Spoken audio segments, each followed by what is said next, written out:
جوانوں، جس طرح سیر کرنے کا عمر جوانی ہے نا، کھانے پینے کا عمر جوانی ہے، اور کہیں آنے جانے کا ٹائم جوانی ہے، میں سچ بتاتا ہوں عبادت کرنے کا ٹائم بھی جوانی ہے، دین کی نوکری کرنے کا وقت بھی جوانی ہے، ذکر کرنے کا ٹائم بھی جوانی کا ہے، درود و سلام عرض کرنے کا ٹائم بھی، کعبۃ اللہ کے پھیرے کا مزہ بھی جوانی میں، اور حضور کی محبت میں رونے کا مزہ بھی جوانی میں، ان کا نام لے لے کے جینے کا مزہ بھی جوانی میں، ان کے تذکروں کا مزہ بھی جوانی میں۔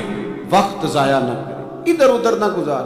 او جناب، او دوست و نوجوان، او بیٹے آپ یہاں کیوں کھڑے ہیں؟ کہتے ہیں میں ٹائم پاس کر رہا ہوں۔ تو میں نے کہا وہ ٹائم کدھر سے آیا جو پاس کرنا پڑا؟ ایک دوست مجھے کہنے لگے میں بور ہوتا ہوں۔ میں نے کہا یار اس کے لیے بھی تو ٹائم چاہیے نا، ہمارے پاس تو بور ہونے کا بھی ٹائم کوئی نہیں، اللہ ہمیں معاف کرے، وہ کدھر سے لائیں؟ اس کے لیے بھی تو ٹائم چاہیے۔ لیکن ہم چونکہ فارغ پڑے ہیں اور کوئی کچھ کام نہیں کرتے، کچھ توجہ نہیں کرتے، کچھ انہماک نہیں ہے، کچھ ذوق نہیں ہے، اور جو کام نہیں کرنے والے وہ مجھ سے پوچھتے ہیں۔ ایک صاحب کہنے لگے آپ کا سٹیٹس کس پیج پہ ہوتا ہے؟ میں نے کہا مجھے لگانا ہی نہیں آتا۔ دیکھیں نا، ٹائم نکالنا پڑتا ہے نا سیکھنے سکھانے کو بھی۔ تو میری رائے یہ ہے جتنی دیر یہ کام کرنا ہے اتنی دیر حضور کی سیرت کا کوئی باب کیوں نہ پڑھیں، اتنی دیر خیر کے کسی کام میں جد و جہد کیوں نہ کریں۔ لیکن پتہ نہیں کہاں الجھ گئے لوگ، وہ کہاں علم کے ذائقے، وہ کہاں محبت کی باتیں، وہ کہاں لوگوں کا خیر تقسیم کرنا۔ تو ہم نے کرنا یہ ہے، آج کی اس نشست میں جو ہم نے سیکھا کہ ہم نے جلدی سے خیر جمع کر، اب ہم نے کوشش کرنی ہے کہ زیادہ سے زیادہ نیکیاں شام کو ہمارے دامن میں۔ اور جس طرح لوگ رات کو سونے سے پہلے نوٹ نہیں گنتے، پورے کرتے ہیں آج بچت کیا ہوئی، آج خرچ کیا ہوا، آج آمدن کتنی ہوئی، کل میری آمدن کتنی ہے، اس میں میری بچت کتنی ہے۔ اس طرح رات کو خیر جمع کر کے سونا، کچھ نہ کچھ نیکیاں جمع۔ صحابہ فرماتے ہیں ہم نے نا عصر کی نماز پڑھی نبی پاک علیہ السلام کے ساتھ، تو پہلا موقع ہم نے دیکھا کہ نماز مکمل کر کے نا سلام پھیر کے تو محبوب تیزی سے اٹھے اور جلدی سے گھر تشریف لے گئے۔ یہ انفرادی بات تھی ہمارے لیے، ہم نے ایسے کبھی دیکھا نہیں تھا۔ اور تھوڑی ہی دیر کے بعد کریم واپس بھی تشریف لے آئے۔ ذہنوں میں سوال تھے کہ محبوب اتنی تیزی سے، اور کبھی روٹین میں ایسا ہوا نہیں، روز مرہ نہیں یہ معمول، جلدی سے سرکار تشریف لے گئے، تشریف لے بھی آئے۔ تو ذہنوں میں تجسس تھا، سوال تھا کہ ایسا کیوں ہوا؟ تو محبوب تو جانتے ہیں نا غلاموں کے ذہن کی سطح پر کیا ابھرتا ہے، وہ کیا پوچھنا چاہتے ہیں، ان کے نقوش پر کون سی چیزیں ہیں جن کو پڑھا جائے اور ان کے جواب دیے۔ حضور تو جانتے ہیں نا۔ تو کریم محبوب فرمانے لگے تم پوچھنا چاہتے ہو میں کہاں گیا تھا اور کیوں آیا ہوں، اتنی تیزی سے کہاں گیا؟ حضور فرمانے لگے میں گھر گیا تھا، کاشانہ اقدس میں گیا تھا، کچھ سونا آیا تھا مال غنیمت کا، میں نے سارا بانٹ دیا، تو ایک ٹکڑا سونے کا باقی بچ گیا تھا۔ نماز پڑھی تو مجھے خیال آیا اوہو وہ تو ابھی بھی میرے گھر میں پڑا۔ تو حضور فرماتے میں جلدی سے گیا ہوں، اسے بھی اللہ کے راستے میں خیرات کر کے آیا۔ یہ جلدی سے نیکی کر دی ہے کہیں یہ کام رہ نہ جائے۔ اور ایک روایت میں یوں بھی ہے کہ میں نہیں چاہتا تھا کہ میرے گھر میں پڑا رہے اور رات پوری گزر جائے، رات پوری گزر جائے، لہذا میں نے چاہا کہ اسے جلدی سے اس نیکی کو کر دیا جائے، جس کے کہاں پہنچنا ہے اس کے ہاں۔ میں دوستوں سے کہا کرتا ہوں رمضان میں کسی کو راشن دینا ہے تو رمضان سے پہلے دے دو، رمضان کی نیت کر کے۔ انشاءاللہ آپ کو یہی بتائیں گے مفتیان کرام کہ رمضان سے پہلے بھی رمضان کی نیت کر کے دیا جائے تو اللہ تعالیٰ اتنا ہی اجر عطا فرمائے۔ ہم نا جی وہ انتظار ہو رہا ہے فلانا کا، وہ جی میں نے کر لیا تھا، لے لیا تھا، ٹائم نہیں مل رہا مجھے دینے جانے کا۔ اس کی کیا وجہ ہے جی؟ اس کی کیا وجہ ہے؟ آپ نے کام کرنا ہے تو پھر اسے کریں، پھر دیر کس بات کی؟ جو شروع کرنا ہے اسے شروع کریں۔ جس کا ارادہ ہے نا میں نے مسجد میں جھاڑو دینا کرنا ہے وہ کرے شروع، جس کا ارادہ ہے نا اذان میں نے پڑھنی کرنی ہے تو کرے نا شروع، جس کا خیال ہے میں نے قرآن سیکھنا ہے تو کر دے شروع، کسی کا انتظار نہ کرے، جس کا خیال ہے میں نے دین کو سیکھنا ہے شروع کر دے، اور جس کا دل ہے نا محبوب کی سیرت کو پڑھنی ہے وہ دیر نہ کرے، وہ حضور کے تذکرے شروع کرے، وہ تذکرہ پڑھتا جائے گا، رب اس کی روح کو توانائی عطا فرمائے گا، وہ آگے بڑھے، وہ سیکھے، وہ جد و جہد کرے۔ یہ پروگرام بنانا، صلاح کرنا، مشورہ کرنا، بنانا پھر توڑ دینا، پھر کچھ دن کرنا پھر چھوڑ دینا، اس سے اب باہر آ جائیں، اب جد و جہد کریں، اب جو بن پڑتا ہے اسے کر گزریں۔ اب ہم نے انتظار نہیں کرنا، دیکھنا نہیں، اب جو خیر حصے میں آتی ہے دوڑ کے اسے حاصل کرنا۔ اچھا، اس کا یہ معنی نہیں کہ نیکی فٹافٹ کر گزرے، جلدی سے نماز پڑھ لیں، یہ معنی نہیں بیان کر، میں یہ عرض کر رہا ہوں کہ خیر کرنے میں دیر نہ کریں، جلدی سے نیکی اپنی زندگی میں حاصل کریں۔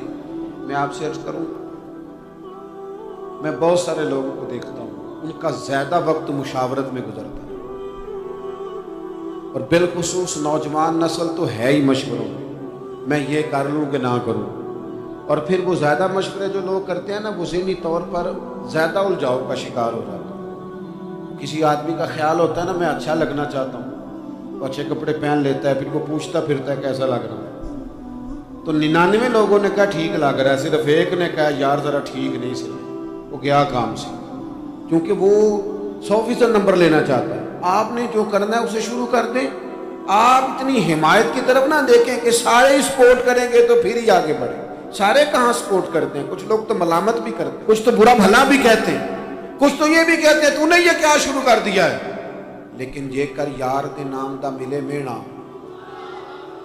آہاں انہوں چولی پا لئیے پنجے سٹیے نا، تو جے کر یار دے نام دی ملے سولی تے چوٹا چوٹ لئیے، چوٹا چوٹ لئیے پشانٹیے نا، پھر آپ سٹارٹ کر دیں۔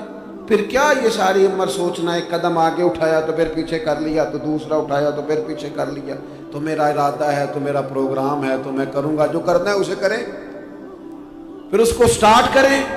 میں مشورہ کر رہا ہوں، بس کر دے مشورہ، جس سمت نکلنا ہے بس اللہ کا نام لے کے اٹھ، باندھ کمر کیوں ڈرتا ہے، پھر دیکھ خدا کیا کرتا ہے۔ اپنے اندر ہمت پیدا کریں، اپنے اندر جد و جہد کا مزاج پیدا کریں، اپنے آپ کو کسی کام لگائیں۔ اور میں آپ کو ذمہ داری سے کہتا ہوں، جو لوگ کام لگے ہوئے ہوتے ہیں نا، وہ ڈپریشن سے بچتے ہیں، ٹینشن سے بچتے ہیں، وسوسوں سے بچتے ہیں، برے خیالات سے بچتے ہیں، لوگوں کے بارے میں بدگمانیوں سے بچتے ہیں، بدگمانیوں سے بچتے ہیں۔ ان کا ذہن آہستہ آہستہ مثبت کاز کی طرف بڑھتا ہے، ان کا وجود نفع بخش ہو جاتا ہے، وہ کچھ فائدہ کر پاتے ہیں اپنا، ملت کا، قوم کا۔ ضائع نہ کریں اپنے آپ کو۔ ہمیں اللہ کے قرآن نے کہا ہے کہ تم نیکیوں میں ایک دوسرے سے آگے نکل جاؤ۔ قرآن مجید کہتا ہے دوڑ لگاؤ، ایک دوسرے سے آگے نکلو، ضرور نکلو، لیکن فرمایا فاستبقوا الخیرات، نیکیوں میں ایک دوسرے سے آگے نکل جاؤ، بس تم نیکیوں میں نکل جاؤ آگے، خیر کے کاموں میں، حسنات میں آگے نکل جاؤ ایک دوسرے سے۔ اس کے لیے جلدی دکھاؤ، جلدی سے کوئی نیکی تمہارے ہاتھ آتی ہے اسے کر گزرو۔ ساری زندگی ارادے اور منصوبے نہ بناتے رہو، خیر کٹھی کرو، جد و جہد کرو۔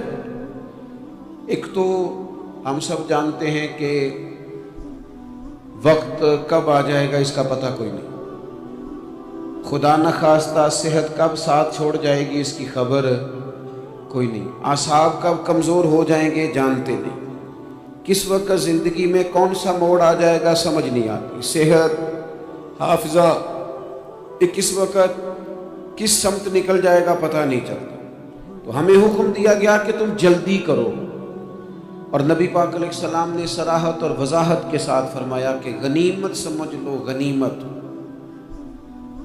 غنیمت سمجھ لو، اگر تمہارے پاس فرصت ہے تو ایسا نہ ہو کہ مصروف ہو جاؤ، غنیمت جان لو اگر صحت ہے تو ایسا نہ ہو بیمار ہو جاؤ، غنیمت جان لو اگر تم جوان ہو تو ایسا نہ ہو کہ بڑھاپا ہو جائے، غنیمت جان لو زندگی ہے، ایسا نہ ہو کہ موت آ جائے، غنیمت سمجھ لو چیزوں کو، اور اپنے لیے حسنات جمع کرو۔ میں دیکھتا ہوں بہت سارے لوگ ایسے ہیں جو خیر کر سکتے ہیں لیکن وہ تو منصوبہ ہی بنا رہے ہیں، بڑی ہی دیر ہو گئی، منصوبہ بنا رہے ہیں، پروگرام بنا رہے ہیں۔ ہمارے بزرگ جو تھے وہ کام کرتے تھے، درختوں کے نیچے بیٹھ کے کرنا پڑا تو شروع کر دیا، انہیں کسی گلی چوک چوراہے میں خیر کی بات کرنی پڑی تو انہوں نے کر دی، ان لوگوں کو اگر گلی سے پتھر اٹھا کے نیکی جمع کرنے کا موقع ملا تو انہوں نے لوگوں کے لیے راستہ صاف کرنا شروع کر دیا۔ اگر ان لوگوں کو کسی بندے کو خیر کی بات بتا کے دل کو تسلی محسوس ہوئی تو وہ کرنا شروع کر دیا۔ جو نیکی جو خیر ہمارے دائرہ کار میں ہے، دائرہ اختیار میں ہے، ہماری پہنچ، اسے کیوں چھوڑا جائے؟ نبی پاک علیہ الصلوۃ والسلام نے فرمایا نیکی کو کبھی حقیر نہ سمجھو، کچھ نہ ہو سکے تو مسلمان بھائی سے مسکرا کے ملاقات کر لینا، اللہ صدقے کا ثواب عطا کر دے گا۔ آپ نے کافی ساری ماشاءاللہ سبحان اللہ کہی ہے، پر یہ مسکرا کے ملنا آج کل مشکل ہو گیا یہ کام، کیونکہ یہ دور ہے ناراض لوگوں کا دور، اس میں ہر کوئی کسی نہ کسی سے ناراض ہے، تو مل تو لیتے ہیں، مسکرا کے نہیں ملتے۔ ملاقاتیں تو ہو جاتی ہیں، لوگ تو ہر روز ایک دوسرے سے ملتے ہیں، پر یہ دل کم ہی کسی سے ملتے ہیں۔ ملتے ہیں لوگ پر ملتے، زندگی میں وہ عجیب لمحہ تھا، وہ میرے ساتھ تھا پر میں تنہا تھا۔ لوگ ملتے ہیں پر ملنے کو تیار۔ حضور نے فرمایا نیکی کو حقیر نہ سمجھو، کچھ نہ ہو سکے تو ذرا مسکرا کے مل لینا۔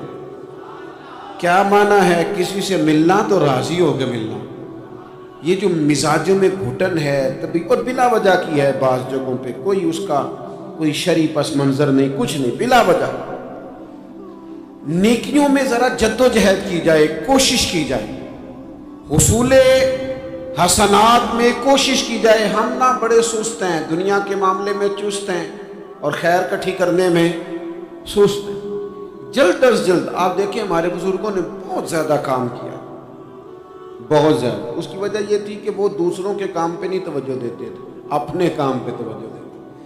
آج کل ہمارا یہ مسئلہ ہے کہ ہم نیکی اس لیے نہیں کر پاتے کہ ہماری اپنے کام پہ توجہ کم ہوتی ہے، دوسرے پہ زیادہ ہوتی ہے۔ نتیجہ کیا نکلتا ہے؟ دوسرے کئی دفعہ آگے نکل جاتے ہیں، اور ہم جو بھی منصوبے بنا رہے ہیں، پروگرام طے کر رہے ہیں، وہ معاملہ پیچھے رہ جاتا ہے۔ تو زندگی میں جلد از جلد خیر جمع کرنے کی کوشش کرنا، جلد از جلد۔ امام بخاری کی عمر 62 سال ہوئی ہے، اور قرآن مجید کے بعد وہ صحیح ترین کتاب امت کو دے گئے۔ کو بہت لمبی عمر نہیں، 62 سال عمر مبارک پائی۔ کتنا ہمارے بزرگوں نے کہا، حضرت عمر بن عبدالعزیز کی عمر 39 سال ہوئی، پوری 40 نہیں۔ کتنی خیر بانٹی انہوں نے زمانے۔ کام نہیں کرتے، پروگرام نہیں بناتے، ہم خیر نہیں جمع کرتے۔ خیر جمع کرنے کا وقت تو ہے، فٹافٹ کر لی جائے۔ پھر تو اس طرح کا ٹائم آ جاتا ہے کہ انسان زیادہ نماز پڑھنا چاہتا ہے، نفل پڑھنا چاہتا ہے، اس کا وجود ساتھ نہیں دیتا۔ اس طرح کے اوقات آ جاتے ہیں کہ وہ کچھ خیر کرنا چاہتا ہے، پھر اس کے پاس موقع نہیں رہتا۔ وہ لکھنا، پڑھنا، پڑھانا، سمجھانا چاہتا ہے، پھر قواعد اتنے مضبوط نہیں رہتے۔ جد و جہد کی جائے، کوشش کی جائے، جلد از جلد۔ اللہ کے پیارے رسول صلی اللہ تعالی علیہ وسلم نے فرمایا، صحیح بخاری میں حدیث موجود ہے، حضور فرمانے لگے جلد از جلد نیکیاں کر لو اس وقت سے پہلے کہ فتنے رات کے ٹکڑوں کی طرح تمہارے اوپر گریں گے۔ حضور فرمانے لگے وہ ایسا سخت وقت آئے گا کہ بندہ صبح مومن ہوگا تو شام کافر ہو جائے، شام مومن ہوگا تو صبح کافر ہو جائے۔ اور فرمایا لوگ دنیا کے بدلے اپنا دین بیچ ڈالیں گے۔ اس سے پہلے نیکی کر لو، قبل اس کے کہ الجھا دیا جائے ذہنوں کو، پریشان کر دیا جائے۔ کئی جگہ مسائل نہیں بنا دیے گئے، وہ چھوڑو دیے تو نفل ہے، چھوڑو دیے تو غیر معاقدہ ہے۔ اعلیٰ حضرت فاضل بریلوی فرماتے ہیں جو نفل چھوڑتا ہے نا، ایک وقت آتا ہے سنت کے ترک کرنا شروع کر دیتا ہے، اور تارک سنت ایک وقت آتا ہے کہ واجبات کو چھوڑتا ہے، چونکہ وہ سیلاب اچانک نہیں آیا کرتے۔ پہلے چھوٹا سا سوراخ ہوتا ہے، دریا کے کنارے چھوٹا سوراخ ہوتا ہے، بند نہ کیا جائے تو بڑا ہو جاتا ہے، پھر اور بڑا ہو جاتا ہے، پھر وہ سیلاب بن جاتا ہے۔ کیا ہوتا ہے کہ جب ہم دیر کرتے ہیں، آپ دیکھ لیں دنیا داری میں لوگ کتنے آگے نکل گئے، کتنے دنیا داری کی جو چیزیں آئیں وہ غالب ہو گئیں۔ میں آپ سے پوچھا ہوں جتنے لوگوں کے پاس موبائل ہیں اتنے لوگ نمازی بھی ہیں؟ موبائل بعد میں آ کے غالب ہو گیا سب پہ، اور نماز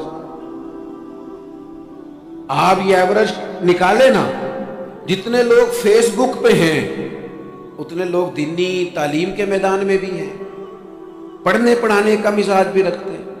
جتنی نصیحتیں کرنے میں آج لوگ نکلے ہوئے ہیں، کیا اتنی خیر بھی دنیا میں بٹ گئی؟ جتنی جدید ٹیکنالوجی آ گئی سب ہم نے حاصل کر لی، بری بات نہیں، ٹھیک ہے، اچھی بات ہے، لیکن سوال یہ ہے کہ وہ باتیں جو سالوں سے ہو رہی ہیں اور جو ہمارے دین کے فرائض میں شامل ہیں ان پر عمل کب ہوگا؟ اور میں یہ بہت سارے لوگ ہیں نا دعوت دیتے ہیں کہ آپ تشریف لائیں، اس جگہ پہ آ کے کچھ بات کریں، تو میں دوستوں سے کہتا ہوں تقریریں تو اب بڑی سن لی لوگوں نے، تو زمانہ ہو گیا تقریریں کرتے سنتے، سوال تو یہ ہے کہ جو سنا ہے اس پر عمل کس دن کرنا ہے؟ وہ پہلا قدم جو عمل کا ہے وہ کس دن اٹھانا ہے؟ یہ کوئی گورکھ دھدا تو نہیں ہے نا کہ نشستن گفتن برخاستن۔ دیکھیں نا قرآن مجید کی آیات نازل ہوتی تھی، صحابہ دوڑ پڑتے تھے عمل کرنے کے لیے۔ لن تنالوا البر حتى تنفقوا مما تحبون، تم بھلائی کو نہیں پہنچو گے جب تک اپنی پیاری چیز خرچ نہ کرو۔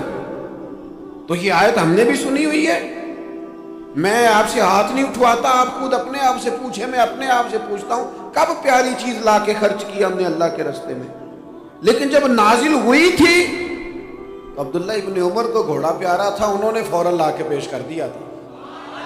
حضرت ابو طلحہ انصاری کو باغ پیارا تھا، انہوں نے فوراً لا کے حضور کی بارگاہ میں پیش کر دیا تھا۔ ہم کب یہ کام کریں کہ ہم سن رہے ہیں، ہمیں آتی ہے، ہم آگے بڑھا رہے ہیں، لیکن جلدی سے صحابہ کا یہ مزاج تھا کہ جیسے ہی ان تک خیر پہنچی انہوں نے عمل کر کے دکھایا، جیسے نصیحت ملی اس نصیحت پر وہ عامل ہو گئے۔ امام جعفر صادق رضی اللہ تعالیٰ عنہ سے ایک شخص نے پوچھا حضور میں دین کی خدمت کرنا چاہتا ہوں، تبلیغ کرنا چاہتا ہوں، کوئی طریقہ بتائیں۔ بہت سارے لوگ ہیں آج کل جو یہ چاہتے ہیں کہ جناب مجھے نہ کوئی آپ نسخہ بتائیں، کوئی سلیقہ بتائیں، میں دین کا کام کرنا چاہتا ہوں، دعوت خیر دینا چاہتا ہوں، کوئی طریقہ بتائیں۔ تو سیدنا امام جعفر صادق رضی اللہ تعالیٰ عنہ فرمانے لگے آسان طریقہ ہے، اور بغیر کسی فلسفے کے، بغیر کسی الجھی ہوئی گتھی کے سلجھی ہوئی بات ہے، بالکل طے۔ تو دین کی تبلیغ کرنا چاہتا ہے؟ اس نے کہا، تو فرمانے لگے بڑا آسان نسخہ ہے، اگر تو دین پھیلانا چاہتا ہے، تبلیغ کرنا چاہتا ہے تو دین پر عمل کرنا شروع کر دے۔ عمل کے بڑے اثرات ہوتے ہیں۔ عمل، حضرت باجید بستامی فرمایا کرتے تھے جس نے ہماری خاموشی سے کچھ نہیں سیکھا وہ ہماری تقریر سے کیا سیکھے گا۔ یہ جو عمل ہوتا ہے یہ اتنی بڑی خاموش تبلیغ ہے، اتنی بڑی۔ امام جعفر صادق فرمانے لگے تو عمل کر، وہ تیرا عمل کرنا۔ آپ پڑھیں گھر میں نماز، آپ کے بچوں کو شوق ہو جائے گا، آپ کھولیں گھر میں قرآن مجید، آپ کے بچوں کا دل لگ جائے گا۔ آپ بیٹھے تسبیح لے کے کہ آج میں نے آدھا گھنٹہ محبوب کی بارگاہ میں درود و سلام عرض کرنا ہے، بچوں کی طبیعت لگ جائے گی۔ عمل جو ہوتا ہے اس کا فیض بٹتا ہے، نیکی میں آگے بڑھنے کی جدوجہد، کوشش کرنا کہ میں ذرا خیر کے کام میں آگے نکلوں۔ کیا کہا حضرت عمر نے؟ کبھی ہم سنتے ہیں باتیں، کبھی اس کی گہرائی میں اترو نا۔ سیدنا فاروق اعظم فرماتے میری ساری عمر دوڑ لگی رہی کہ میں ابو بکر صدیق سے نیکیوں میں آگے نکل رہا، ساری زندگی میری دوڑ رہی، جد و جہد رہی کہ میں ابو بکر صدیق سے آگے۔ 2.5% زکوٰۃ ہے، عمر کہتے ہیں میں 50% لے کے آیا تھا، لیکن میں 50% پہ پہنچا تھا تو ابو بکر 100% پہ پہنچ گئے تھے، وہ سارا ہی لے آئے تھے۔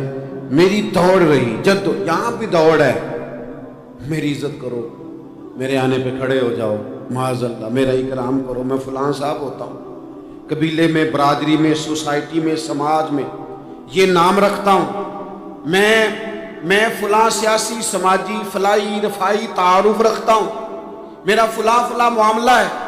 یہ اس مزاج میں دوڑ لگ گئی، اس طبیعت کی دوڑ لگ گئی، مجھے بھی مانا جائے، مجھے بھی گنا جائے، مجھے بھی شمار کیا جائے، میرا بھی نام ہو جائے، مجھے بھی اگنوں میں رکھا جائے، قرب والوں میں میرا بھی تذکرہ کیا جائے۔ جو دوڑ ہمیں بتائی اور سکھائی گئی تھی اس دوڑ میں ہم شریک کیوں نہیں ہوتے؟ اس میں آگے کیوں نہیں نکلتے؟ وہ جو ہمیں فرمایا گیا تھا کہ تمہیں پتہ چل جائے پہلی صف کا ثواب کتنا ہے، تو تم قرآن اندازی کرو،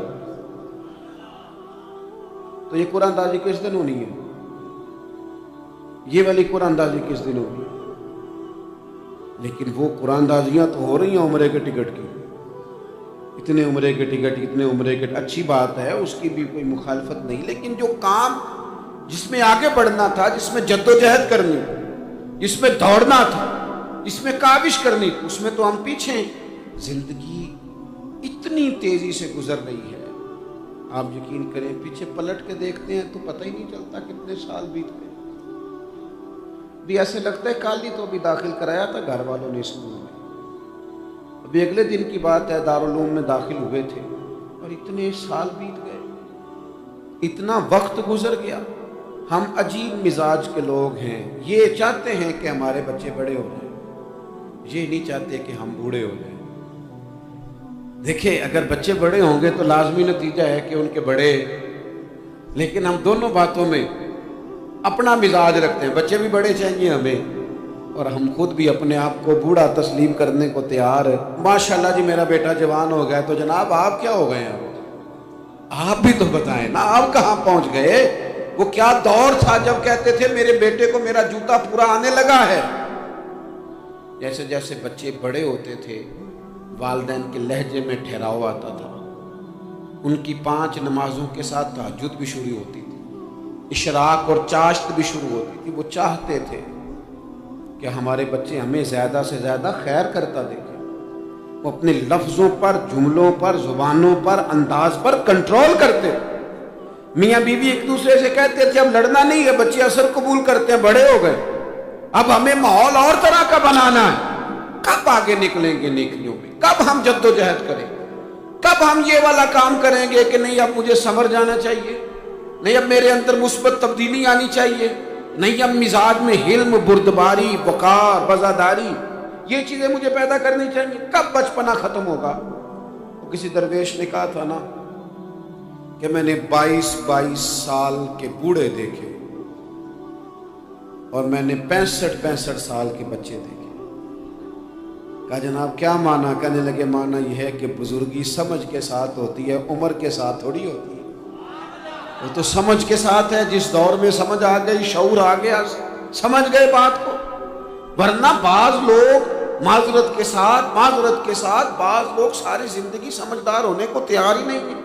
وہ کچھ ایسی باتیں کرتے ہیں جو ان کے منصب سے میچ ہی نہیں کرتی، ان کے سٹیٹس کے ساتھ وہ اٹیچ نہیں ہوتی۔ بھئی یہ بات آپ کو نہیں کرنی چاہیے تھی، آپ کا معیار یہ نہیں تھا، معیار بلند ہے آپ کا، آپ اپنے سٹیٹس کے حساب سے بات کریں گے تو میرے عزیز آگے بڑھا جائے۔ اب تو کئی ہمارے کلاس فیلو چلے گئے، کئی ساتھ رہنے والے چلے گئے، کئیوں کو ہم دیکھتے ہیں وہ کہتے ہیں یار مہینوں ہو گئے چارپائی پہ پڑے، ملاقاتیں ادھوری رہ گئی ہیں، کئی باتیں ضروری رہ گئی ہیں، کئی لوگ رخصت ہو گئے، تو کیا ہم کب کس وقت ہم عبرت پکڑے؟ بس چپ کر کے جنازہ پڑھ کے آ گئے کہ صرف اسی کا ہونا تھا، قبر پہ فاتح پڑھ کے آ گئے کہ صرف اسی کو دفن ہونا تھا، کسی کی کل خانی میں چہلوں میں شرکت کر کے آ گئے، کسی کی ہونی تھی میری ہونی نہیں ہے۔ اپنے اعمال میں پختگی لائی جائے، آگے بڑھا جائے۔ حضرت جابر ابن عبداللہ رضی اللہ تعالیٰ عنہ فرماتے میں نے میدان احد میں ایک صحابی کو دیکھا کھجور کھا رہے تھے۔ کتنا ٹائم لگتا ہے کھجور کھانے میں؟ گوشت کی بھری ہوئی پلیٹ نہیں تھی ان کے سامنے کہ ساری خالی ہونے میں دیر لگے، کھجور کھا رہے تھے، بخاری شریف ہے۔ اور کھجور کھاتے کھاتے کریم محبوب علیہ السلام کی عالی مرتبت بارگاہ میں عرض گزار ہوئے یا رسول اللہ اگر آج میں شہید ہو جاؤں تو کہاں جاؤں گا؟ تو حضور نے فرمایا جنت میں۔ حضرت جابر ابن عبداللہ فرماتے ہیں وہ بات انہوں نے سنی تو وہ جو کھجور کھا رہے تھے وہ باقی کے منہ سے نکال دی۔ کیا معنی؟ کہیں کھجور کھاتے کھاتے دیر نہ ہو جائے، کہیں دیر نہ ہو جائے۔ وہ کھجور نکال دی اور میدان میں اترے اور وہ لڑے اور انہوں نے جد و جہد کی اور وہ اسلام کا نام لے کر ڈٹ گئے، رسول اللہ صلی اللہ تعالیٰ علیہ وسلم کے پیغام پر کھڑے ہو گئے، اللہ نے انہیں شہادت عطا کر دی۔ انہوں نے کھجور کھانے کا وقت بھی انتظار نہیں کیا کہ کہیں لیٹ نہ ہو جائے۔ کیا معنی ہے؟ کھجور کھانے سے پہلے اللہ نے انہیں جنت عطا فرما دی۔ اوہو ہمارا تو جناب وہ میرا پروگرام بن گیا، بس میں حج کر رہا ہوں، پھر اس کے بعد میں نے ولی اللہ ہو جانا، بھائی یہ بچوں کی شادی ہو جائے، تھوڑے سے کام ہے، میں پھر مسجد میں ہی ہوں۔ بھائی دلی تو بڑی دور ہے، دلی دور ہے، یہ آپ جو باتیں سنا رہے ہیں یہ تو لمبی ساری بات ہے، یہ تو کام شروع کر دینا چاہیے تھا، اس پر تو عمل شروع کر دینا، روکا کس نے؟ آپ بچوں کے بیاہ بھی کریں لیکن ساتھ حضور کی بارگاہ میں درود و سلام بھی پیش کریں، آپ ڈیوٹی پہ بھی جائیں، رزق حلال بھی کمائیں، پر اگر رب توفیق دینا تو سویرے اٹھ کے ایک سپارہ قرآن مجید کا تلاوت بھی فرمائیں، اپنے آپ کو آراستہ پیراستہ کریں، نیکیوں کے ساتھ جد و جہد کریں۔ اگر اللہ تبارک و تعالیٰ نے رزق حلال دیا ہے، اللہ کی راہ میں خیر کے ساتھ بانٹنا ہے، پھر اس میں جلدی کریں، پھر دیر نہ کریں۔ اللہ کی بارگاہ میں دعا کرتا ہوں کہ میں نے کہا ہے اللہ اسے قبول فرما لے، اور جہاں بھول گیا گفتگو کے دوران اللہ تعالیٰ درگزر فرمائے۔